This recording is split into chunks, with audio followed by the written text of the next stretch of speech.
3 people injured in a boat fire this weekend are still recovering at USA Medical Center tonight. I talked to some of the victims today. They were willing to tell their story because they really want to thank the strangers who came to their rescue. But first, we want to warn you, some of the pictures in this story might be a little disturbing. Kristen Hutchinson and Caitlin Herring were excited about their first fishing trip. The morning started with selfies on the boat ride out to deep water. So that's where we were headed, was to fish off by one of those rigs. And we were going to spend the day, and then once we met our limit, come back. They were just starting to catch fish when something terrible happened. I had turned my back and was dropping my line when I heard the explosion. I remember seeing like a ball of like a backdraft movie, that's that flame that comes out. At that minute I thought, oh my God, I'm on fire. And I took off running and dove over the side of the boat into the water. I burned to death. Kristen has 2nd and 3rd degree burns on both her legs. Doctors are trying to determine if she'll need skin grafts.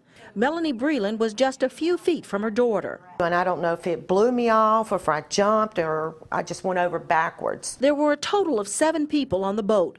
Breland says they think the carburetor backfired and ignited fumes in the bottom of the vessel. And it shot the fire under the bow of the boat, and it came out on the console. It just went out and came back in. And it just covered everybody's legs. But luckily, my legs were up on the side of the boat, and I guess that's why I didn't get burned. Caitlin was burned, and so was her father. She says it could have been much worse because moments before the explosion, he was below deck. He had been working down there where it had exploded and stuff. He got up to come help me, and then it was just a loud noise. They're just grateful for the other boaters who were nearby. And that first boat that came to us, they are our angels. They saved us. They got us out of the water.